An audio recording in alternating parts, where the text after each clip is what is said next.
asi. A keďže som na nej najviac robil, tak... Čo dnes oslavuješ?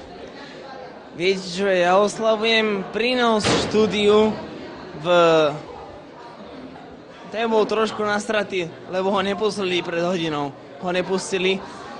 Ja oslavujem tak celkovo ako prínos štúdiu, ktorý táto fakulta prináša v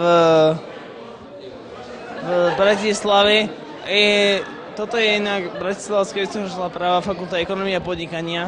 Mám tu zástupcov, môžete ukázať na kameru. To sú... Oni sa hanbia trošku sa hanbia, ale sú veľmi vzdelaní a je to... Fakulta ekonomie naozaj má veľký progres v Bratislavskej vysokej škole práva, celkovo v Unhinovej. Ako vyzerá tvoja noc a tvoj deň? Môj noc vyzerá ako, že chcem si užívať celkovo každú sekundu, každú minútu a môj deň vyzerá tak, že chcem spať čo najdlhšie, ako to vyzerá. No a tak viete, no však sme mladí, všetko jedno s druhým a tak a však čo vám budem hovoriť, no. Vy to poznáte, veď ste mladý chalan, však čo vám, viete, no. Jedno s druhým, čongo, mongo, vito, lito, pito, nie? A máte nejakú ešte ďalšiu otázku? Ešte dajte, volačo. Dobre. Ja som mladý. Aké máš spôsoby na odbúranie raňajších stavov? Opica, suchoty?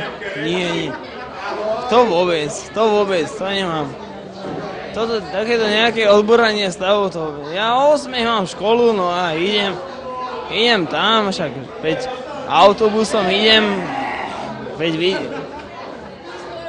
To sú zvieratá. Idem tam normálne na 8 a však vidím, že tí ľudia si to proste vážia, že majú tú školu a tak a... Je to také, no, tak nejaká každodenná povinnosť, no ľudia to berú ako školu, alebo nie že školu, ale to berú ako zamestnanie, viete, ako myslím. No a tým pádom vlastne každý človek to berie ako zamestnanie. Teda aspoň od nás, no. A keď to má, tak sa tomu venuje naplno a žiadne, že nejaké, že zobudím sa a idem, že Ježiš, mám školu, musím tam ísť z donútenia. My tam ideme z radosti a užívame si to, no. V tom to je. Je vám to smiešné, čo?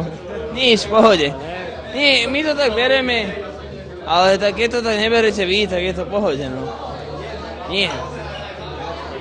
Ďalšiu otázku? Áno, ďalšie. Sekundu, počkajte, volá mi niekto. Zruším to. Nech sa páči. No. Máš popri zábave čas aj na štúdium alebo iné záležitosti? Ježiši Maria. Na prvom mieste u mňa je štúdium. Keby nebolo štúdium, nie som ani ja. Ale keďže je štúdium, takže mám štúdium a od pondelka do štvrtka sa venujem štúdiu a potom piatok mám takú zábavu, že zahrám si futbal napríklad, alebo gorotky, alebo golf a potom idem do mesta s kamarátmi, ktorí vedia, že na prvom mieste mám to štúdium, inak by som neišli, keby nevedeli, že mám to na prvom mieste to štúdium. Takže keďže idem, takže mám to štúdium, tým pádom mám kamošov, vy si robíte z toho srandu.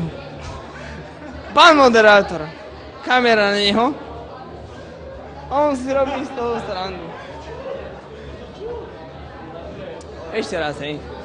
Takže ten piatok teda, hej, no, mám kamarátov, ktorí pôjdu so mnou von, napríklad zahráme si kocky, alebo napríklad zahráme si žolíka, alebo tak, no a potom vlastne v sobotu ráno pozriem si, že čo nám dala pani učiteľka do školy. Pani učiteľka nám dala do školy domácu úlohu, že máte doniesť kakao z Južnej Ameriky, tak ja mám doniesť južné kakao z Ameriky a mám z tej, vlastne viete, tie ekonomické pojmy a tak, ja to mám doniesť z tej Venezuely. A niekedy mi to ide, niekedy mi to nejde. Ale väčšinou mi to nejde. O čo vám ide? Slovenské mamičky, pekných synov máte.